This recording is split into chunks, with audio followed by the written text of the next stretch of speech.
Okay, so I'm in my sunroom, and I hope this light behind me isn't too distracting. So I'm going to try to help you out with some. Well, let's see. That's not good. Here we go. Okay, so this is a video over logic.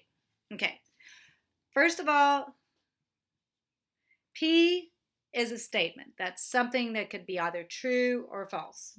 You know, a statement could be like if you gave somebody your age, like I'm 54 years old. So it's either a true statement or else I'm lying about it. Okay? Now, not P is just, if P is true, then not P would just be the opposite. So if P is a true statement, not P is a false statement, and likewise. And so this is what I have here. Okay, P and not P. Now, you can have what we call a conjunction. That's P and not P. It's called a conjunction. Okay.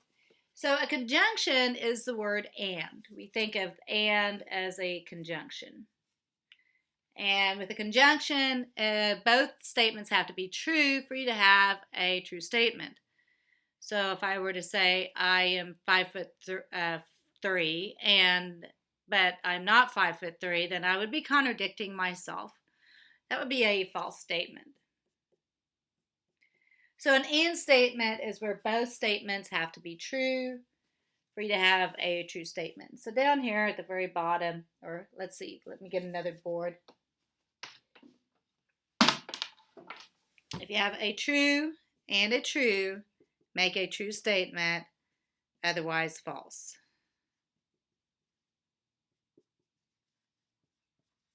Okay, we're going to have some rules here set up. A false and a false state, or false or a false statement, that's or. Make a false statement, otherwise true.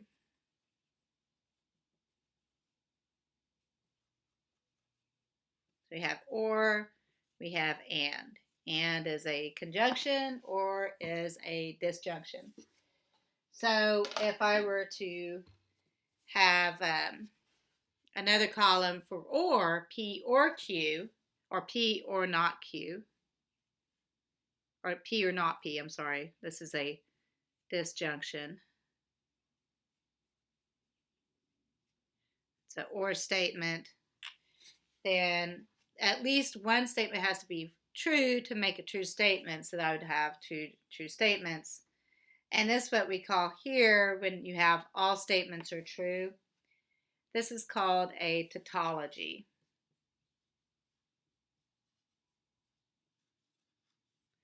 That would be a tautology. So moving on, suppose we bring two statements into it. We have statement P and statement Q.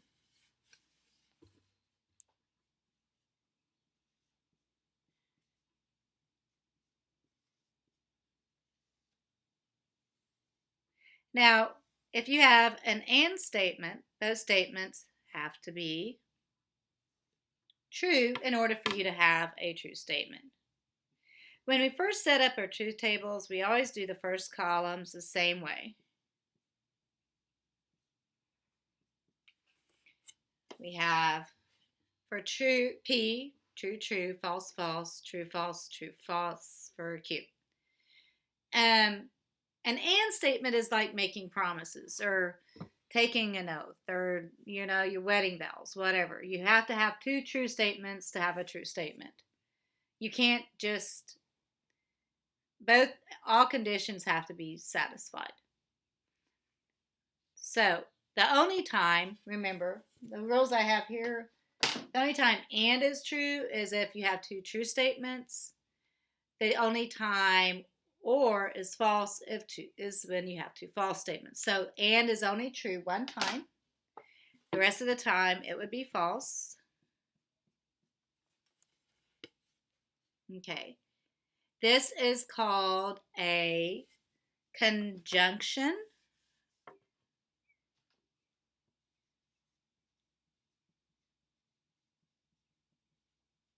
This is an and statement. And the other type of truth table we have is called a disjunction. And so that's when we're going to use our second rule to false statements, make a false statement. Otherwise, it is true. And or is a little different, because when an or statement only needs one true statement to make it a true statement. So again, when we construct our truth tables, we have true, true, false, false. For P, this is my first column. Q, we have true or false, true, false. We have to always do them the same way, okay, because we want to see what this last column or what the last column is. And if the last column is all truths, that's a tautology. And so for an or statement to be true, okay, think of the word or as like at least. At least one true makes it true. So if I have two false statements, it's false. Otherwise, I have a true statement. And that's or. This is called a disjunction.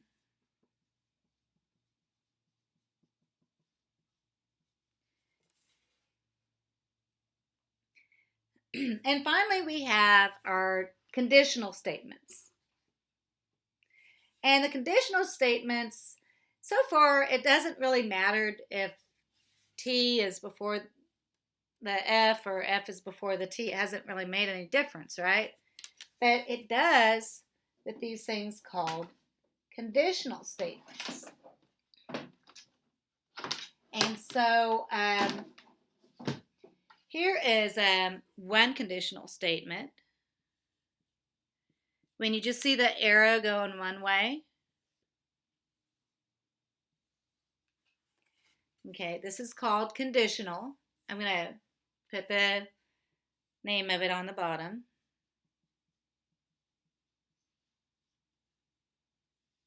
When you construct your truth table, again on the first column, you have two T's and two F's. That's your P column. And on the second column, you alternate with the true, false. Now, with a conditional statement, it's kind of weird because if a true statement implies a false statement, you get a false statement out. Otherwise, it's true. But I mean, that doesn't make sense. Why is that? Okay, it's a condition. Okay, let's just say I always talk about my kids when I talk about conditional statements. Now they're grown-ups. But I used to drag them to church when they were a kid. So I'd say, all right, you quiet in church. I'll take you to Chuck E. Cheese. So when do I break my promise to them? The only time I would break my promise to my boys would be if they were good in church, but I do not take them to Chuck E. Cheese.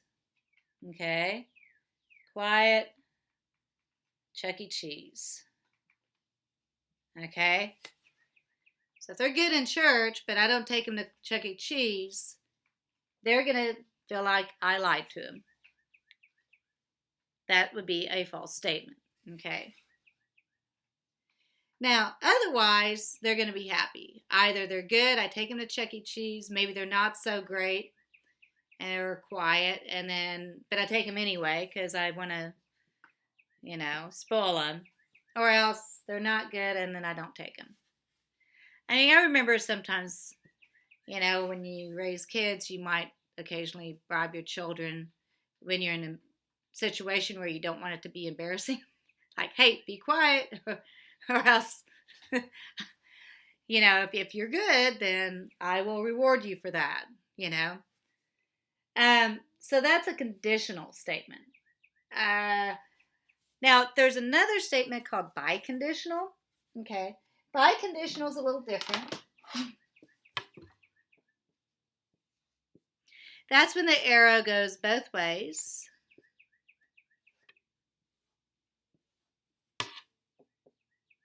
And what I'm trying to do here is I'm, again, going to construct a truth table. I alternate with 2 T's and 2 F's. Biconditional.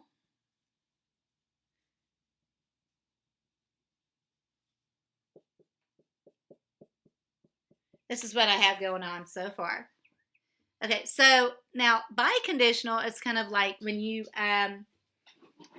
say you, there's some sites where you can go on, you can buy things merchandise from another person. Say you go to a car dealership, or you want to buy a vehicle from somebody. Okay, so they're selling their vehicle for, say, $10,000. So suppose you, P is a condition, $10,000, and Q is a condition that you get the vehicle. We'll call it